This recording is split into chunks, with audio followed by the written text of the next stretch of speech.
Hello दोस्तों, आप सबका स्वागत है मेरी एक और वीडियो में। मैं सीए नितिन बंसल।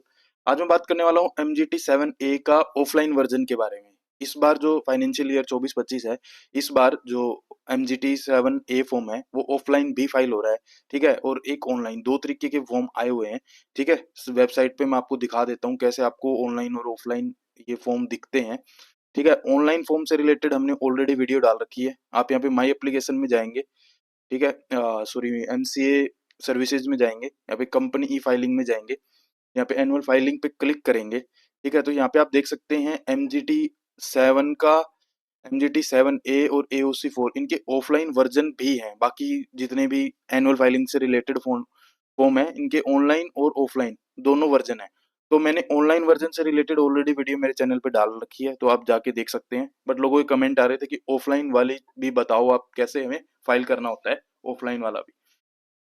तो आज की वीडियो में मैं ये आपको ऑफलाइन वाला जो है MGT 7A फॉर्म, इसके बारे में बताऊंगा।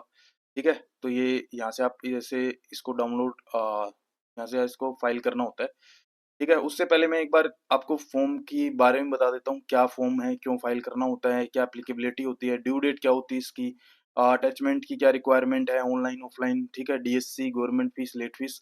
वैसे तो मैंने इसको मेरी 7A की जो ऑनलाइन वाली वीडियो है उसमें कवर कर रखा है, बट मैं यहाँ पे आपको थोड़ा जल्दी तरीके से मैं आपको थोड़ा बता देता हूँ, समराइज तरीके से। ठीक है, वीडियो अगर आपको स्लो लग रही हो तो आप वीडियो का, यूट्यूब का फीचर है, आप स्पीड इंक्रीज कर सकते हैं और इस वीडियो को देख सकते हैं स्पीड से भी। ठीक है, तो इसकी जो ड्यू डेट होती है वो होती है AGM के 60 डेज के अंदर फाइल करना होता है। ठीक है, तो 29 नवंबर होती है इसकी। बट 31 दिसंबर है 2024 और 25 के लिए ये डेट एक्सटेंड हो रखी है, विदाउट एनी लेट फीस और पेनल्टी।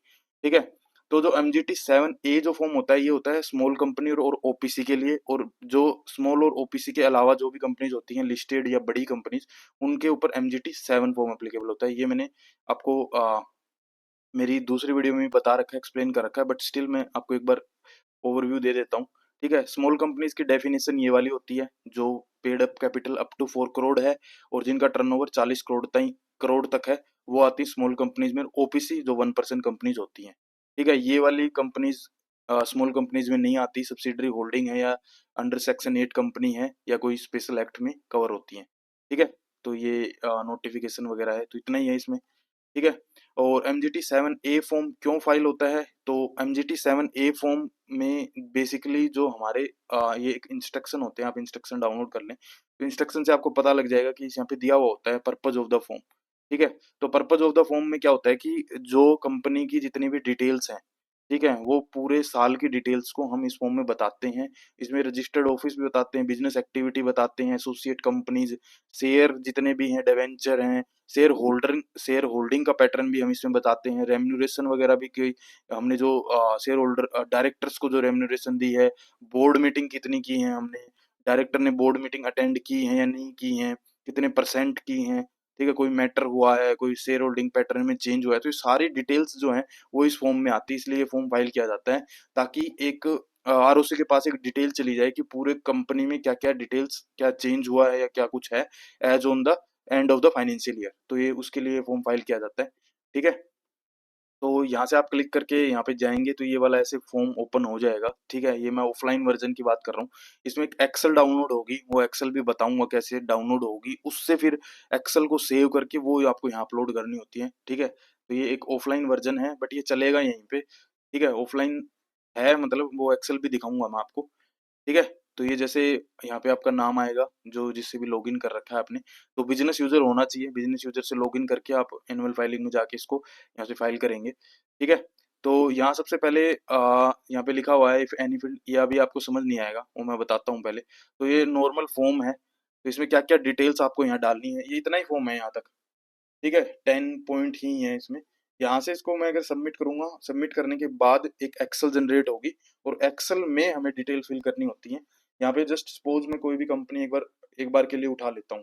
ठीक है, तो यहाँ पे आप अपनी कंपनी का नाम डाल देंगे या कुछ भी, जो भी है।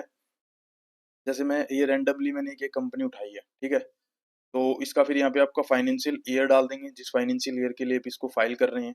ठीक है, तो यहाँ से आप इसकी डेट सेलेक्ट कर लेंगे। तो मैं एक बार के लिए ये वाली डेट डाल रहा हूँ। तो अगर आपकी उसके मान लो कम जैसे इनकॉर्पोरेशन डेट है वो इसके बाद की है, मतलब कम है तो वो आप इनकॉर्पोरेशन डेट डलेगी, उसके बाद ये ईयर एंड डलेगा। ठीक है, तो यहाँ पे ये मैंने डाल दिया। ठीक है, यहाँ पे डेट ऑफ इनकॉर्पोरेशन इसका आ रहा है, 2020 की बनी हुई है, ये ऑटो फिल होती है डिटेल्स। ठीक है, मैं एग्जाम्पल के लिए ले रहा हूँ इसको। ठीक है, कोई वो नहीं है। ओरिजिनल, ये type of annual filing original आएगा। ठीक है, अगर आपने एजीएम से पहले फाइल कर रखा है, ठीक है, कोई ये फॉर्म, तो ये रिवाइज करके फिर से फाइल करना होता है एजीएम होने के बाद। तो इसलिए ये रिवाइज वाला ऑप्शन दे रखा है। ये रिवाइज का ऑप्शन इसलिए नहीं दिया हुआ है कि आपकी कोई मिस्टेक हो जाती है तो आप इस फॉर्म को रिवाइज करें, ये फॉर्म कभी भी रिवाइज नहीं होता है। तो एक बार ही जब इसको फॉर्म को भरेंगे तो अच्छे तरीके से पूरा सोच समझ के फिर इस फॉर्म को फाइल करना है। ठीक है, कोई भी मिस्टेक नहीं होनी चाहिए, अदरवाइज आपको पेनल्टी हो सकती है, नोटिस आ सकता है, कुछ भी हो सकता है। यहाँ पे आपको नंबर डालना है, तो मैं एक बार ऐसे ही रैंडम नंबर डाल रहा हूँ। ठीक है, ठीक है, ठीक है। वेबसाइट अगर आपकी है तो डालें, बाकी ये डिटेल्स अपने आप प्रीफिल आएंगी, आपको कुछ भी नहीं करना होता। ठीक है, यहाँ पे आते हैं फिर एजीएम की पूछता है, ये एजीएम आपकी हो रखी है या नहीं हो रखी है। तो आपकी एजीएम की जो डेट थी वो एजीएम की डेट आपको यहाँ डालनी है। ठीक है, जैसे ये मैंने डेट डाल दी है, फिर ड्यू डेट एजीएम की डालनी है। ठीक है, ये एजीएम की ड्यू डेट हमने डाल दी है, 30 सितंबर ड्यू डेट होती है। कोई एक्सटेंशन हुआ है या नहीं है, यस और नो, तो नो कर देंगे। उसके बाद यहाँ पे सेव का ऑप्शन आता है, ये सेव कर देंगे। ठीक है, तो ये डाटा एडिड सक्सेसफुली हो गया है। ठीक है, फिर ये नीचे वाली डिटेल्स हमें फिल करनी है, ये वाली थोड़ी डिटेल थोड़ी सोच समझ के आपको फिल करनी है, ताकि इसी के बेसिस पे आपकी एक्सेल जनरेट होगी और एक्सेल में हमें डिटेल फिल करनी है। ठीक है, तो जैसे नंबर ऑफ बिजनेस एक्टिविटी, मतलब आपकी कितनी बिजनेस एक्टिविटी है, एक है, दो है, तीन है, आप मैन्युफैक्चर भी हैं, सर्विस प्रोवाइडर भी हैं, ट्रेडर भी हैं। तो इस तरीके से आपको ये सर्विसेज, नंबर ऑफ सर्विस बतानी है। ठीक है, तो आप यहाँ पे इंस्ट्रक्शन में देख सकते हैं, ये सर्विसेज की डिटेल दी हुई होती है।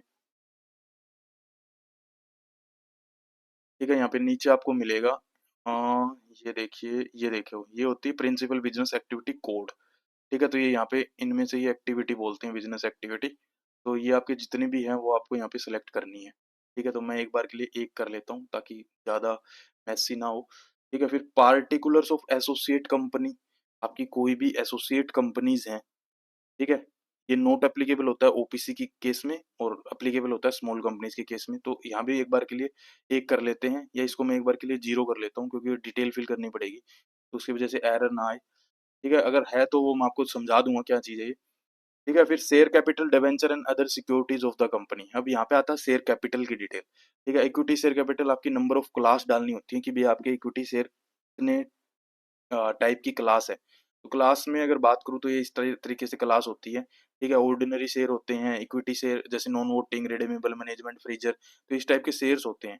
तो इक्विटी होते हैं, प्रेफरेंस होते हैं, प्रेफरेंस की तो अलग आएगी डिटेल, इक्विटी की ही क्लास होती है। तो आप ऑर्डिनरी शेयर भी डाल सकते हैं यहाँ पे, या ये अभी तो हमें नंबर डालना है, पर अंदर जाके वो जो एक्सेल जनरेट होगी उसमें हमें डिटेल फिल करनी है। यहाँ तो एक बार के लिए हमें नंबर डालना है ताकि वो उसी सीक्वेंस में जनरेट हो। वो भी मैं आपको दिखा देता हूँ। जैसे प्रीफरेंस शेयर, इसको भी जीरो करते हैं, हमें कोई क्लास नहीं है प्रेफरेंस शेयर की। फिर यहाँ पे पूछता है detail of share, details of share debenture transfer since closure date of last financial year, कोई शेयर और डिवेंचर ट्रांसफर हुए हैं तो उसको, उसकी डिटेल्स हमें फिल करनी है यहाँ पे, अदरवाइज हम यहाँ पे नील करेंगे। ठीक है, अब डिवेंचर आउटस्टैंडिंग, अगर आपके कोई भी डिवेंचर हैं, ठीक है, आपने डिवेंचर भी इशू कर रखे हैं, तो वो उसको यहाँ पे वन डालेंगे तो वो एक्सेल शीट में रो जनरेट हो जाएगी, बेसिकली उस रो में हमें डिटेल फिल करनी है। तो अभी के लिए हम जीरो कर देते हैं। ठीक है, ये जीरो करेंगे तो वहाँ पे कोई रो जनरेट नहीं होगी और वो अपने आप हो जाएगा। अब जैसे फिर आते हैं meetings of member, class of member, board committee, यहाँ पे मीटिंग्स की डिटेल देनी है। मेंबर्स की मीटिंग जैसे एजीएम है, ईजीएम है, या कोई भी आपकी एनसीएलटी, कोई भी मीटिंग हुई है मेंबर्स की, वो यहाँ पे आपको डिटेल डालनी है। नंबर बताना है, बेसिकली हमें सिर्फ नंबर डालना है जिससे कि रो जनरेट हो उसके। फिर हमें बोर्ड मीटिंग बतानी है, मिनिमम कितनी बोर्ड मीटिंग है, जैसे 4 बोर्ड मीटिंग होती हैं, 3 होती हैं, 2 होती हैं, एक, कितनी भी बोर्ड मीटिंग आपकी हुई हैं, वो आपको यहाँ पे डालनी है। ठीक है, तो मैं एक बार के लिए आपको यहाँ पे 2 डाल के दिखा देता हूँ। ठीक है, फिर आता है रेम्यूनरेशन ऑफ डायरेक्टर, आपने डायरेक्टर को रेम्यूनरेशन दिया है या नहीं दिया है, नहीं दिया है कोई भी रेम्यूनरेशन तो आप यहीं से नील कर सकते हैं, दिया है तो इसको कुछ नहीं करना है। ठीक है, इसको ऐसे ही रहने देना है। ठीक है, मैं दिखा दूंगा कैसे जनरेट होगा। फिर आते हैं matters related to certification of companies and disclosure, whether the company has made compliance and disclosure in respect of applicable provision. तो कंपनी की जो बुक्स हैं उसके अंदर आपने कंप्लायंस और डिस्क्लोजर प्रॉपरली किए हैं या नहीं किए हैं, उसके लिए आपको यस और नो करना है। नहीं, नो करोगे तो आपको यहाँ पे रीजन देना पड़ेगा, यस करोगे तो कोई रीजन नहीं देना। उसके बाद इसको सेव करेंगे, ठीक है। तो ये डाटा एडिट सक्सेसफुली, उसके बाद यहीं से सबमिट होगा। सबमिट होने के बाद आपका एक्सेल जनरेट होगी। तो एक बार के लिए मैं आपको सबमिट करके दिखा देता हूँ। ये देखिए यहाँ पे Excel generation is in progress, तो एक्सेल जनरेट होगी। यहाँ पे जितने भी हमने नंबर फिल किए हैं उसके बेसिस पे रो जनरेट होंगी, ठीक है। फिर रो फिल करनी है हमें, उनकी डिटेल फिर सेव करना है और उसको अपलोड करना है। तो वो सब डिटेल्स मैं दिखाता हूँ आपको, थोड़ा इसमें टाइम लगता है, ठीक है। तब तक के लिए मैं आपको बता देता हूँ, इस चैनल पे अगर आपको कोई भी डाउट है एमसीए रिलेटेड फॉर्म्स के रिगार्डिंग, तो आप बस चैनल को सब्सक्राइब करना है और आपको कमेंट करना है।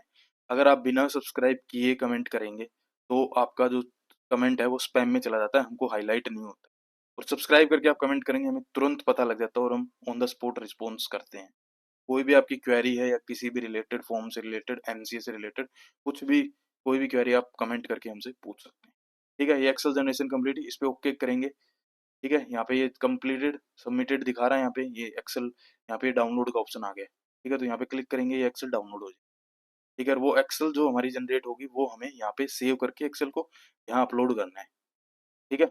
अब देखो इसको, if any field in the user interface is modified for any of the form, please regenerate and upload the Excel file. मान लो इनमें से हमें कोई भी मॉडिफाई करनी है, तो हमें वो फिर से रीजनरेट करनी पड़ेगी एक्सेल और उसको फिर से अपलोड करना पड़ेगा, ठीक है। ठीक है, फिर ensure you have submit the form under the attachment, तो ये वो वाली चीज है। Ensure you submit under the attachment form where Excel is uploaded so that the changes are accurately reflected in the PDF form, ठीक है। तो ये ऐसे मेरी एक्सेल डाउनलोड हो चुकी, ठीक है। अब मैं आपको डाउनलोड्स में, ठीक है, ये एक्सेल है, इसको एक्सट्रैक्ट करेंगे, ठीक है। तो ये वाली एक्सेल आ गई है मेरी, एक्सेल को ओपन करना है अपने को, ठीक है। अब यहाँ पे ये दो टैब हैं, एक रीडमी वाली है, एक फॉर्म है। ये फॉर्म दिया हुआ है डायरेक्टली, तो पहले मैं फॉर्म दिखा देता हूँ। ये फॉर्म ये सेम फॉर्म है जो एमसीए का होता है। आप ऑनलाइन फाइल करना चाहते हैं तो ऑनलाइन भी कर सकते हैं, ऑफलाइन वाला मैं आपको समझा रहा हूँ अभी, ठीक है। तो जैसे सिन नंबर हमने वहाँ पे जो जो डिटेल्स बताई थी वो अपने आप यहाँ फिल आएंगी, ठीक है। तो ये ग्रे वाले जो हैं वो नॉन एडिटेबल होते हैं, और ये बाकी वाली जो डिटेल्स हैं ये एडिटेबल हैं, हमें इनको एडिट कर सकते हैं, ठीक है। तो जैसे एज ऑन फाइलिंग डेट ये डिटेल्स आ रही हैं, हमें यहाँ पे लैटिट्यूड लॉन्गिट्यूड की डिटेल्स हमें यहाँ पे डालनी है, ठीक है। तो बाकी ये कंपनी की डिटेल्स आ गई, वेबसाइट वगैरह जो हमने वहाँ जो डिटेल्स फिल की थी, ठीक है।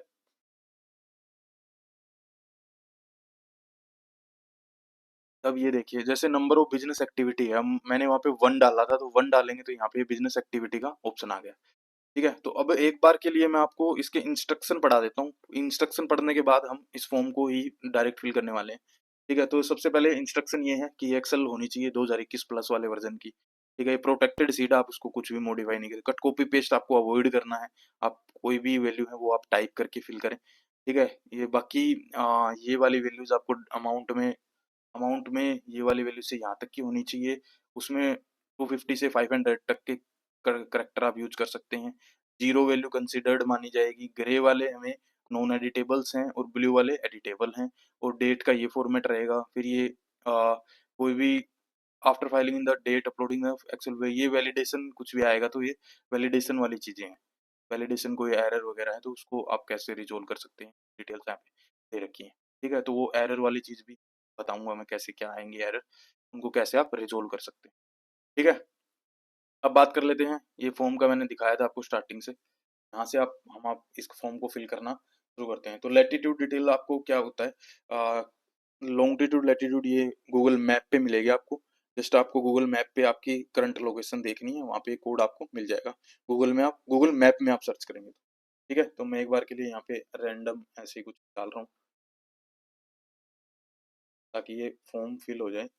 तो ये ऐसे पॉइंट्स में ही होता है ये, ठीक है। तो आपको ये ऐसे मिल जाएगा, या मैंने मेरी वीडियो में बता भी रखा है तो आप वहां से देख सकते हैं अगर आपको नहीं समझ आ रहा है तो, ठीक है। यहाँ पे आपको कुछ भी चेंज नहीं करना है। अब आते हैं प्रिंसिपल, क्योंकि आपकी ब्लू वाली जो चीज है ना, लाइट ब्लू ये जो कलर, वो वाली एडिटेबल है। मेन बिजनेस एक्टिविटी, यहाँ से ड्रॉप डाउन में से आपको सिलेक्ट करना है, मान लो डी सिलेक्ट कर लिया तो ये अपने आप यहाँ आ जाएगा। तो ये एक्टिविटी वाली चीज़ें मैंने आपको बताई थी, जो इसका इंस्ट्रक्शन है यहाँ पे से डी आपको देख के वो फिल करनी है, ठीक है। अब बिजनेस एक्टिविटी कोड, कोड ये जैसे मैंने का एक ही कोड होता है, तो ये सिलेक्ट करूंगा ये अपने आगे। अब उसका परसेंटेज ऑफ टर्नओवर बताना है। मेरा 100 है तो 100%, एक एक्टिविटी है तो 100%। ओके, जितनी भी नंबर ऑफ एक्टिविटी तो उसका परसेंटेज बताना है। 20/80 है, 70/30 है, 60/40 है, जो भी आपका दो एक्टिविटी है तो तीन है तो उतना रेशियो परसेंटेज बताना है। टोटल 100 होना चाहिए। पार्टिकुलर ऑफ एसोसिएट वाला ये देखो मैंने जीरो किया था तो यहाँ पे कोई भी डिटेल फिल करने के लिए नहीं आया। सेम आता है share capital debenture and other, तो हमने नंबर ऑफ क्लास यहाँ पे 1 डाला था, आपको याद हो तो एक्टिविटी इक्विटी शेयर वाले में, ठीक है। तो अब यहाँ पे आपको क्लास ऑफ शेयर बताने हैं, तो यहाँ पे आप इसको टाइप करेंगे ऑर्डिनरी शेयर, ठीक है।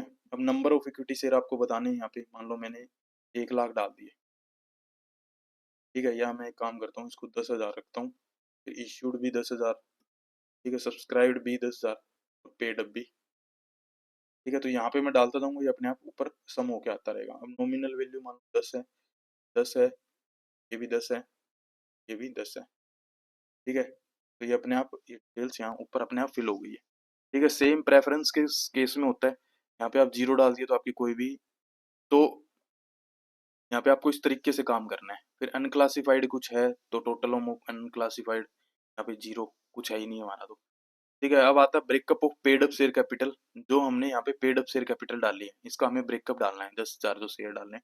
तो equity share at the beginning of the, तो मेरे 10,000 है, ठीक है। टोटल नॉमिनल अमाउंट, तो टोटल नॉमिनल अमाउंट मेरा 1 लाख है। ये टोटल पेड अप 1 लाख है। अगर मैं ज़्यादा डालूंगा तो ये अपने आप यहाँ पे प्रीमियम ले लेगा, ठीक है। ये ऑटो कैलकुलेटेड है। अब आता है इंक्रीज ड्यूरिंग द ईयर। अब कोई भी शेयर मान लो मैंने इंक्रीज किए हैं, मान लो मैंने यहाँ पे 1,000 शेयर इंक्रीज कर दिए, तो ये अपने आप यहाँ पे आ जाएगा इंक्रीज ड्यूरिंग द ईयर, अपने आप इनका सम ले लेगा यहाँ पे, ठीक है, 124 रो में। और यहाँ पे अगर मैं तो जीरो कर दूंगा तो जीरो रहेगा। अब ये जो मैंडेटरी डिटेल है ये देखते हैं, यहाँ पे हमें शायद 00 वैल्यू फिल करनी पड़ेगी, अदरवाइज ये एरर दिखा देगा। इसको यहाँ पे ध्यान रखें, इसको 00 फिल कर लें जो भी नोट एप्लीकेबल है, और कॉपी पेस्ट नहीं करना है आपको, क्योंकि इन्होंने बोला जीरो को कंसीडर किया जाएगा, स्टार्टिंग में इंस्ट्रक्शन में बोला था ना। तो ये इस तरीके से आप एक बार के लिए, अगर आपके ऊपर एप्लीकेबल नहीं है तो एरर नहीं आएगा बेसिक। फिर डिक्रीज वाले में भी आपको ऐसे डिटेल फिल करनी है, अगर आपके ऊपर एप्लीकेबल है तो ठीक है, अदरवाइज आप इसको ऐसे 00 फिल कर दें, ठीक है। फिर आते हैं हम ऐसे ही बिगिनिंग में कोई भी at the end of the year, ठीक है, ये अपने आप आ गया। फिर प्रेफरेंस शेयर की डिटेल यहाँ पे आ जाएगी, अगर कोई प्रेफरेंस शेयर है, ठीक है। तो हमने जीरो ही किया हुआ है, बट स्टिल ये ब्लू कलर है तो ब्लू में हमें कोई ना कोई वैल्यू तो डालनी पड़ेगी, अदरवाइज ये एरर दिखाएगा, ठीक है। तो इस तरीके से ये डाल देंगे, ठीक है। ये अभी यहाँ पे भी अदर स्पेसिफाई वाले में ये शायद एरर दिखा देगा, तो मैं एन नहीं लिखता हूँ। कि जो हमारा वेब बेस्ड फॉर्म होता है ना उसमें भी ये एरर आते हैं, इस पे को डाल रहा हूँ, ठीक है। तो यहाँ तक मैंने डाल दी डिटेल। अब यहाँ पे मैंने ये नो किया था तो ये नो है, कोई भी ट्रांसफर वाले डिटेल में। डिवेंचर भी हमने 00 किए थे तो यहाँ कुछ भी नहीं आए हैं। Securities other than share and debenture not applicable for OPC, तो ये यहाँ पे फिर से पूछ रहे हैं, बट मैं इसको शो कर देता हूँ, देखते हैं इसका एरर आता है या नहीं आता है। फिर आते हैं हम नेक्स्ट टैब में, ठीक है। तो यहाँ तक की डिटेल हमने फिल कर दी है। अब आती है टर्नओवर एंड नेटवर्थ की, तो हमें टर्नओवर बताना है, कंपनी का कितना टर्नओवर है, जो हमारी बैलेंस शीट है उसके हिसाब से। याद रहे 40 करोड़ से ऊपर नहीं होना चाहिए, 40 करोड़ से ऊपर MGT 7 फॉर्म एप्लीकेबल होता है। फिर net worth as per balance sheet, मैं ऐसे ही रैंडम डाल रहा हूँ कुछ भी। फिर आते हैं शेयर होल्डिंग पैटर्न, आपको आपका जो शेयर होल्डिंग का पैटर्न है वो बताना है। प्रमोटर्स कितने हैं पहले, तो सबसे पहले प्रमोटर्स, फिर बी में अदर देन प्रमोटर्स, ठीक है। ये टोटल आ जाएंगे अपने पास। तो प्रमोटर्स में भी आपके यहाँ पे कैटेगरी दे रखी है इंडिविजुअल्स, इंडिविजुअल्स में भी कैटेगरी दे रखी है इंडिविजुअल्स, एनआरआई और अदर देन एनआरआई। तो यहाँ पे आप डिटेल डाल देंगे, जैसे इंडियन है मान लो, मेरे 10,000 शेयर के लिए इंडियन है, तो ऐसे डालूंगा तो ये अपने आप परसेंटेज कैलकुलेट हो जाएगी। रेफरेंस जीरो है, ठीक है, तो ये एनआरआई जीरो है, जीरो है, जीरो है और जीरो है। ऐसे अगर गवर्नमेंट के शेयर हैं तो गवर्नमेंट के आ जाएंगे, इंश्योरेंस, बैंक, कोई भी आपका अगर प्रमोटर है इनमें से, तो वो डिटेल आपको यहाँ पे फिल करनी है। ठीक है, बाकी आप इसको यहाँ पे करके देख लेता हूँ, कहीं एरर ना आए। कंट्रोल डी किया है, वो कॉपी पेस्ट अवॉइड करते हैं, बट कंट्रोल देख लेते हैं, एरर आएगा तो पता लग जाएगा। ठीक है, यहाँ पे अदर्स वाले में आऊँ। ठीक है, फिर आते हैं other than total number of share holder, जो आपके प्रमोटर्स हैं। ठीक है, 2 डायरेक्टर हैं, मान लो 2 हैं, तो 2 भी आपके हैं वो आपको यहाँ पे बताना है, वो अपने आप नीचे आ जाएगा। अब अदर देन वाले में भी सेम चीज़ है, अदर देन में अगर आपका कोई है तो आप यहाँ पे डिटेल डाल सकते हैं, तो 0 कर सकते हैं। समझ गए होंगे ये वाली डिटेल, प्रमोटर्स आपको बताने हैं जो कंपनी को शुरू करते हैं, और उनका अदर देन प्रमोटर्स हैं मान लो सेम कैटेगरी में, तो उनकी डिटेल्स आपको यहाँ पे डालनी है। ठीक है, इस तरीके से ये फॉर्म फिल होगा। ईजी है बिल्कुल, कोई खास वो नहीं, आप बस समझ आना चाहिए फॉर्म। ठीक है, अब आते हैं अपने आप total number of share holder other than promoter. ठीक है, फिर आता है total number of share holder, ये अपने आप में फैच कर लिया इसने। फिर breakup of total number of share holder, अब जो हमने दो जो शेयर होल्डर डाले हैं ना, तो उनमें मेल और फीमेल का बताना है। तो मेल फीमेल मान लो 0 है, मेल 2 है। ठीक है, तो ये फिर आते हैं number of promoter member debenture holder, details of promoters members other than promoters debenture holder. तो प्रमोटर्स हमारे बिगिनिंग में कितने थे, ठीक है, at the end of year कितने, तो ठीक है, सेम ऐसे ही मेंबर्स 0 2। डिवेंचर ये ऑटो फिल आया है, तो डिवेंचर्स भी होंगे इस कंपनी, आप देख लेने एक बार। मेरे में ऑटो फिल आया तो मे भी ये होंगे, क्योंकि मैंने रैंडम कंपनी लगाई है। Meeting of member classes of, जो तो ये मीटिंग वाला ऑप्शन आ गया, मैंने मेंबर्स की मीटिंग एक डाली थी, यहाँ पे एक आ गया। टाइप ऑफ मीटिंग आपको यहाँ पे बताना है, मैं बता देता हूँ। डेट बतानी है उसकी,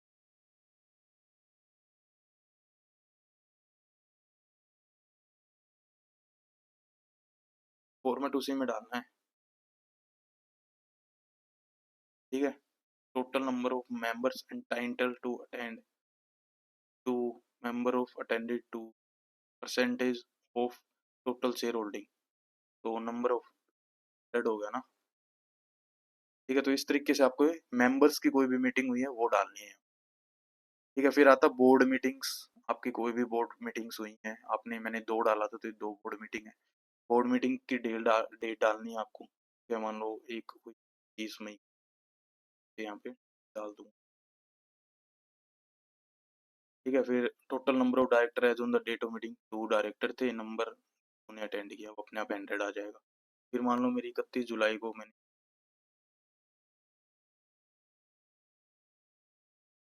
ये 24 भी हो सकता है क्योंकि लास्ट फाइनेंशियल ईयर,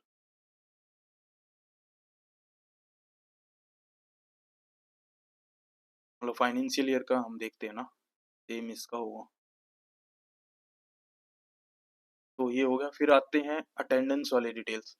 बेसिकली जो हमने इस फॉर्म में यहाँ जो फिल की थी डिटेल, यहाँ जो डिटेल की थी वो सिर्फ नंबरिंग के लिए थी, उससे ज़्यादा डिटेल्स वहाँ पे फिल करनी है। यहाँ पे देख सकते हैं ना, यहाँ पे हमारा था पॉइंट नंबर 4 था, 4 के बाद सीधा यहाँ पे 8 आया है, तो बीच के जो है डिटेल यहाँ पे नहीं, अब वहाँ उस फॉर्म में दी हुई है।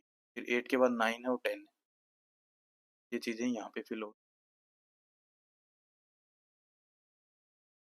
देखो, 4th के बाद 5th ये था टर्नओवर का, फिर 6 शेयर होल्डिंग पैटर्न का था। इनमें कोई वो टेबल वाली डिटेल थी नहीं ना कि कितनी रो वगैरह ऐड करनी है, क्योंकि डिफॉल्ट ही आता ही था। फिर 7th में ये नंबर वाला ये बना ही होता है, मैंडेटरी है, तो 8 में ये आ गया। अब 9 से वो सेम आ जाएंगे। फिर अटेंडेंस बतानी है आपको डायरेक्टर की, नोट एप्लीकेबल, तो आपको यहाँ पे डिन नेम आ जाएगा, यहाँ पे number of meeting which director was entitled to attend. ठीक है, तो नंबर हो गया, डाल दिया।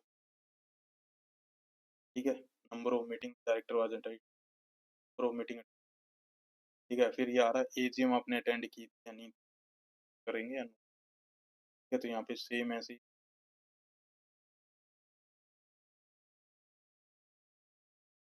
ऐसे डायरेक्टर का तो यस। ठीक है, फिर आता है रेम्यूनरेशन ऑफ डायरेक्टर, यहाँ पे यस किया था, तो यहाँ से भी आप इसको नो कर सकते हैं, यहाँ भी ड्रॉप डाउन का ऑप्शन है, मान लो हमने इसको नो कर दिया तो ये एरर दिखा देगा, cell or chart you are trying to change protected to make a change protected the sheet you might be request to enter a pass. तो यहाँ से आप कुछ भी चेंज नहीं कर सकते हैं, आपको वहीं से फिर से जनरेट करनी पड़ेगी एक्सेल, और तभी आप यहाँ पे चेंज कर सकते हैं। अब number of managing director whole time director who are entered, तो मान लो मैंने 1 डाल दिया। ठीक है, अब उसका नाम डालना पड़ेगा। ठीक है, अब यहाँ पे डेजिग्नेशन डालनी पड़ेगी।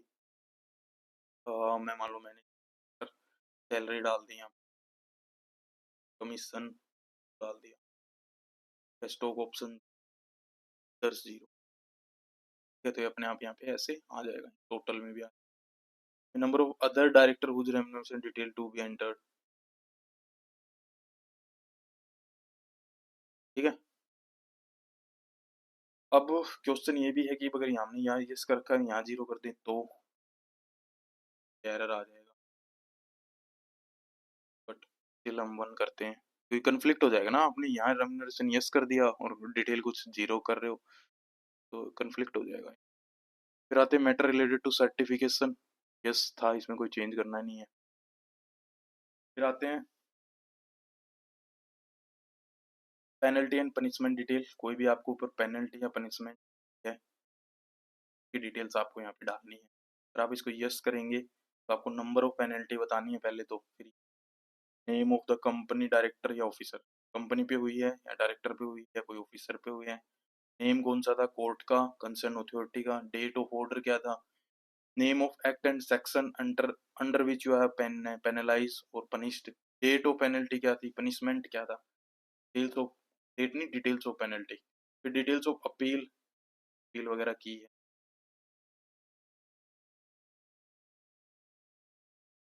देखो, अब यहाँ पे ये एरर आ गया ना, क्योंकि हमने यहाँ यस कर रखा है, तो ये शुड भी 1 से ज़्यादा होना चाहिए और 15 से कम होनी चाहिए, तो यहाँ पे 1 आ जाएगा, तो कैसे वाले एरर आएंगे, कि अब नेम ऑफ द कंपनी या डायरेक्टर कैसे नाम डाल देंगे, नेम ऑफ द कोर्ट है,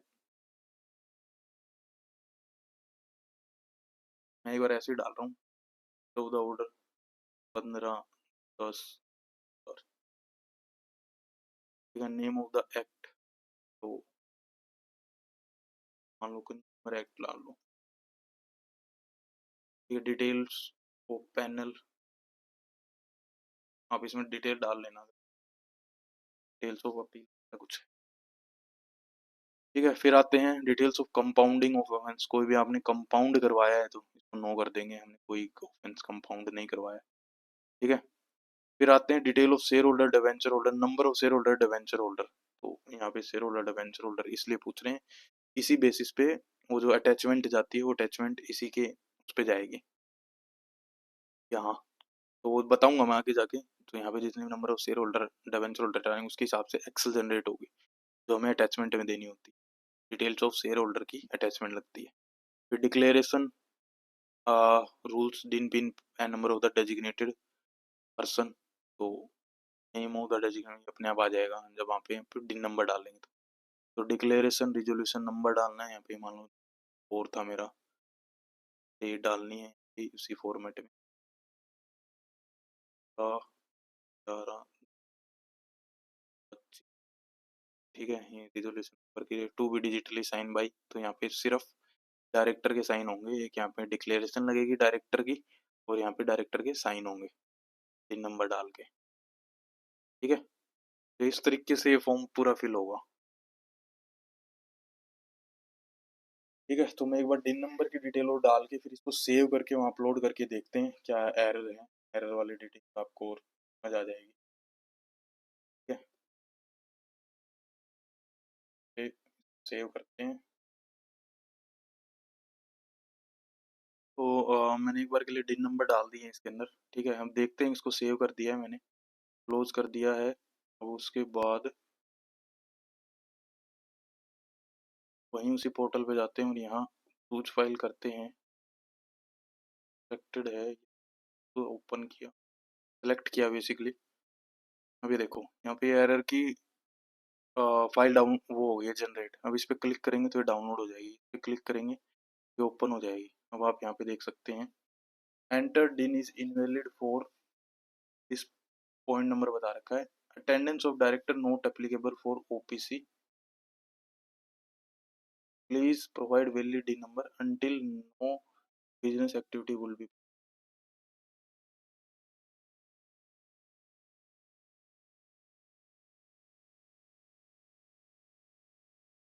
तो ये वो वाला एरर है, वो एरर दिखा देता हूँ क्या एरर, क्या कुछ समझ आनी चाहिए। जो मैंने मेरे खुद का नाम डाला था ना वो रैंडम वाला एरर। नंबर पे चलते हैं, बता देता हूँ। C attendance of director not applicable जो डाले हैं तो वो गलत बता रहा है। ठीक है, enter director invalid for points, ये attendance of director not, please provide valid until no business valid. ठीक है, तो ये वाला एक बार एरर को ठीक करते हैं, डाल के देखता हूँ होता है कि नहीं। तो डायरेक्टर की डिटेल्स डाल दी हैं, चेक करते हैं है। ठीक है, तो इसे फाइल करते हैं, सेलेक्ट करते हैं, अब देखते हैं है या नहीं। अभी भी है एरर।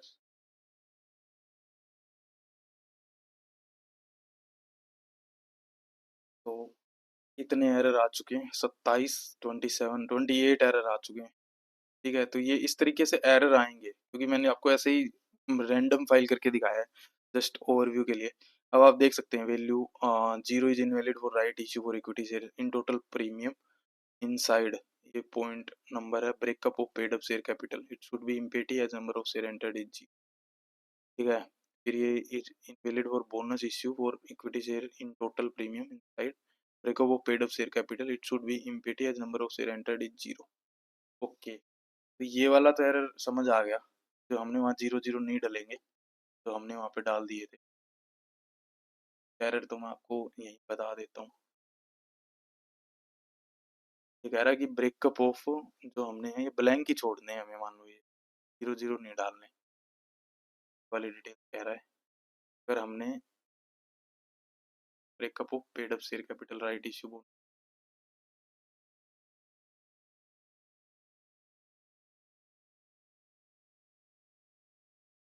ठीक है, हमें यहाँ कुछ फिल नहीं करना जीरो। मैं पहले सोच रहा था कि हमें ये करनी है, कर देता। तो यही एक एरर है, अगर ये ऐसे हो रहा है तो फिर पूरे फॉर्म करने पड़े।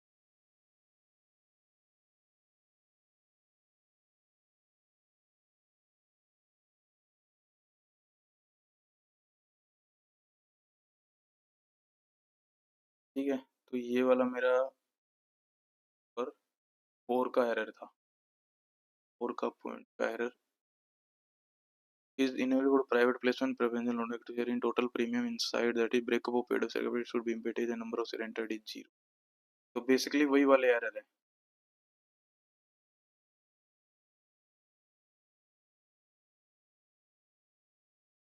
सारे देखो ब्रेकअप ब्रेकअप वाले हैं।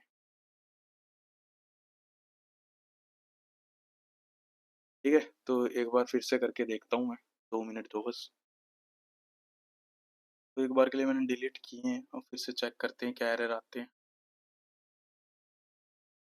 जीरो जीरो तो मैंने डिलीट कर दी है। ठीक है, अभी भी ये कुछ एरर है,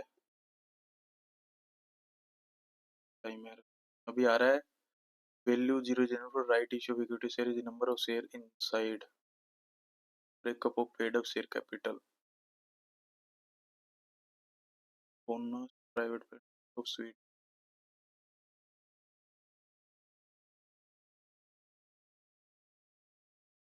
अभी भी वही एरर।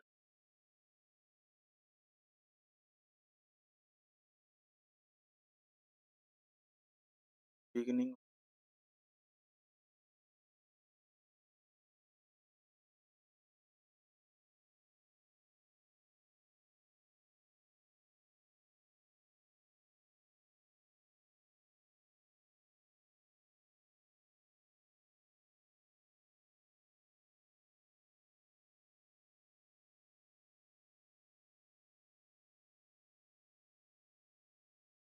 ये वाला एरर देख रहे हैं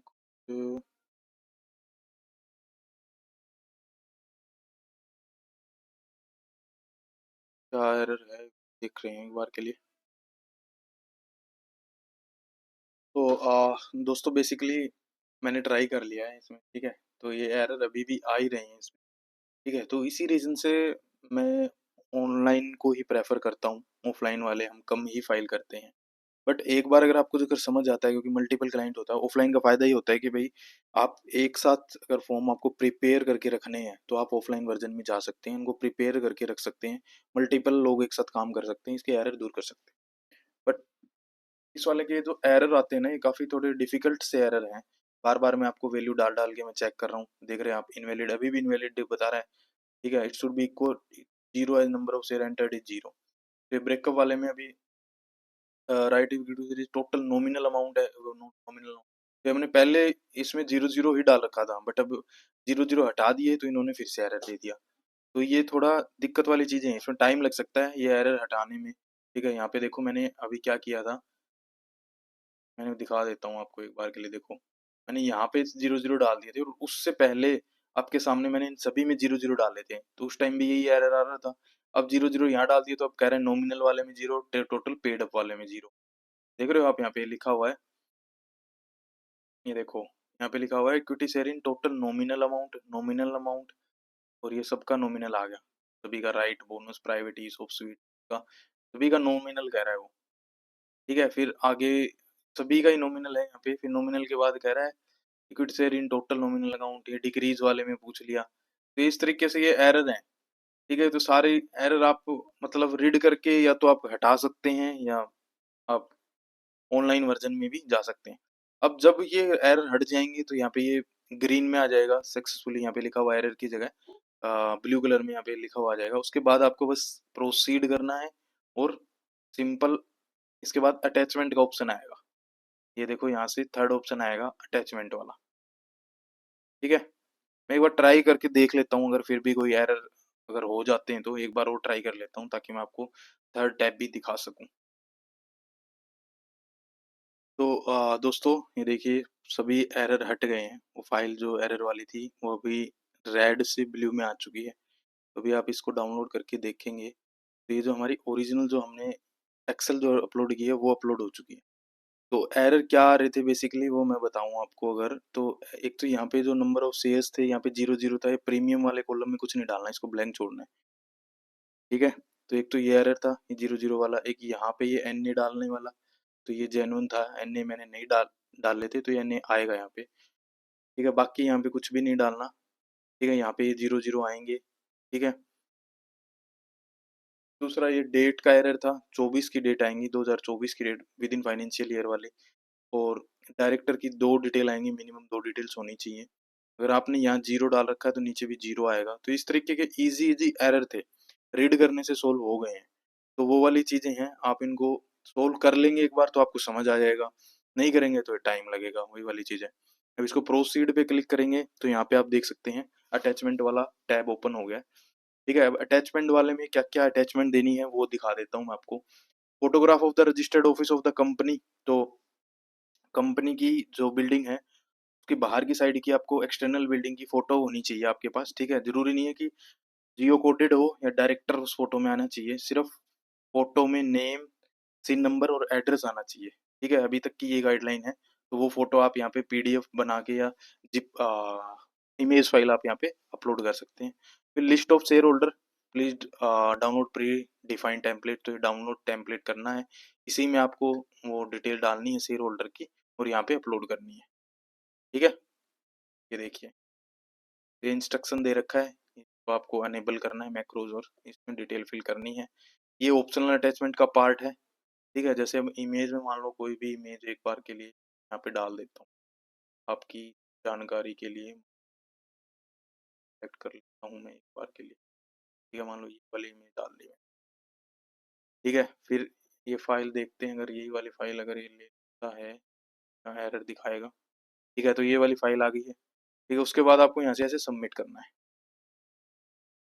सबमिट करने के बाद ये देखो your request has been submitted, please go to application history for download the PDF, the filing status will be confirm after successful DSC verification and payment confirmation. इसको ओके करना है आपको यहाँ से। ठीक है, अब आपको जाना है माई एप्लीकेशन में। ठीक है, माई एप्लीकेशन में पेंडिंग फॉर एक्शन में जाने के लिए बोला इन्होंने, ये देखिए यहाँ पे टाइप भी दिखाएगा ऑफलाइन।